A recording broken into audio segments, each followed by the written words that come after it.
Hola, bienvenidos de nuevo a un nuevo programa de El Hello and welcome to another show of El Mundo, the world. Today we're going to talk to Dr. Michael Leitman about the collapse of birth rates. Thanks for being with us, Dr. Leitman. No le escuchamos. We can't hear you. Dr. Leitman, thank you for the opportunity. Norma. Dr. Leitman, after the boom of that covered the entire world, actually, Europe, Asia, United States, Latin America. After the boom, the big boom in the 60s and 70s, now there are researches that show that birth rates since the 50s and until 2017 show that in the 1950s, in average, women had 4.7 children per woman. And last year, fertility rates plunged to 2.4 children per woman. Why is there such a decrease in fertility rates all around the world? Dr. Leitman, well, we can measure this from many aspects. First of all, in past times, there were many children in families because, first of all, there wasn't any birth control, that people didn't know how to keep themselves from getting pregnant. And, if someone gets pregnant, that's it. You give birth. That's one thing. Another thing is that also there was need for many more people. The more children you have, they grow up, they carry on the roles of the father and the mother, and then this way, the parents that are growing older, they have what to rely on. Where the younger generation helps the older generation. We performed many corrections in regard to this. First of all, we have a commitment only in relation to our children. And also you have kindergartens where sometimes we don't have to pay for, and schools. And afterwards, the grown-ups don't need children because we have our pension, we have everything. Everything's arranged in such a way that a person doesn't really need his children in order to be able to provide for himself in his days of weakness. Because if a person's ill, he goes to the hospital, he has a doctor. He doesn't really rely that much on the help of his relatives, even though that we'd really like for things to be that way, for people to help each other, but still, it's not that critical as it used to be in the past. This is the second thing. The third thing is that there is a situation in which we choose. We can choose, boy or girl, to give birth, not to give birth. Medicine is in a situation, is in a state nowadays where it can allow us to choose. Do we want children? Don't we? And so on. Meaning we're already becoming more scrutinized about this. Besides, we're big egoists. And I'm already thinking, should I have a child? Shouldn't I? Maybe not. Maybe in a year or two. We'll see how things go. Also, people don't want to get married altogether. What for? I don't need it. There's an entire generation that say that they don't want to get married. We don't even want to sex. We don't even want to sex that they have a different attitude toward these things.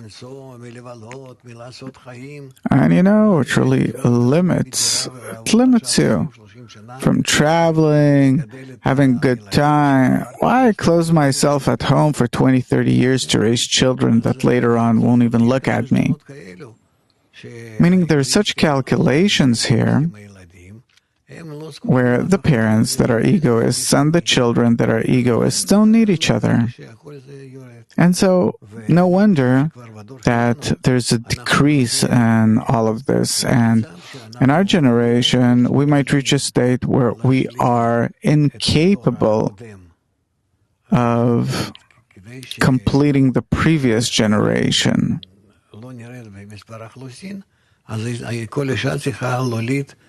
In order not to decrease the numbers, in order for the number of people in the world not to plunge, every woman has to give birth to 2.2 children. And we're not meeting that anymore. Besides those places where they have the desire for more children, 3 and even 4, but we're reaching a state where people don't want to have children, and I don't think that it's that bad. Because in the past 100 years, we've climbed from 2 to 8 billion people. So all in all, it's not that bad if the numbers decrease a bit. Even though that our planet can support many people, still I don't see a need for so many people. Norma, in the United States,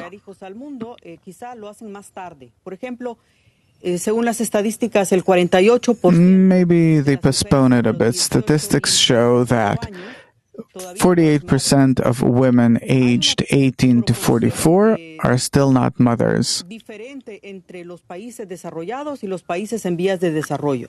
There's a different ratio between the developing and the developed countries. How can we explain that in the developing countries there's a higher birth rate than in the more advanced countries? Isn't it supposed to be the other way around? Dr. Laitman, no? What for? A woman is at home one way or another. She has to raise her children. The man is at work and she raises the children. That's how it is. That's like it used to be. But in developing countries, a woman goes to her job, she wants a career, she wants education, she wants many things, and therefore, that's how it is. They don't want to give birth.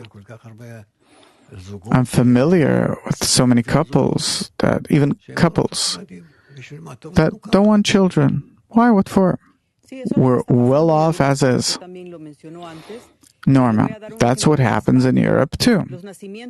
I'll give an example. In Spain, the percent of the birth rate decreased by 30% in a decade, lowest since 1942. Meaning, in relation to this phenomenon, not only Spain, but in all of Europe, what do you think? The low birth rates, can they influence society, and in what way? The population is growing older. Dr. Layton, so what? So, the older people are established, settled down, they have money, they can arrange people to help them.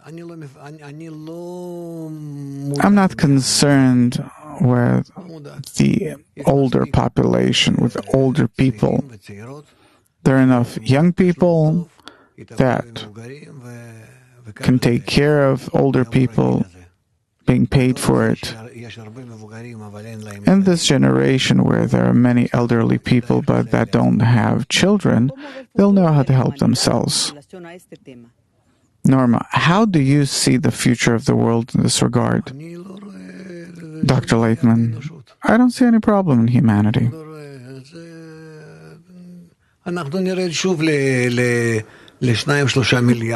Again, we'll plunge to 2-3 billion people. And so what? We don't have to run around. There are many machines that will help us.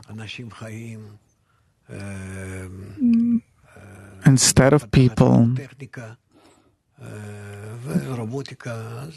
technology, robots are developing. I don't see a problem with that. What do we need a few more billions for? What for? Just to sit around, eat, work, and what?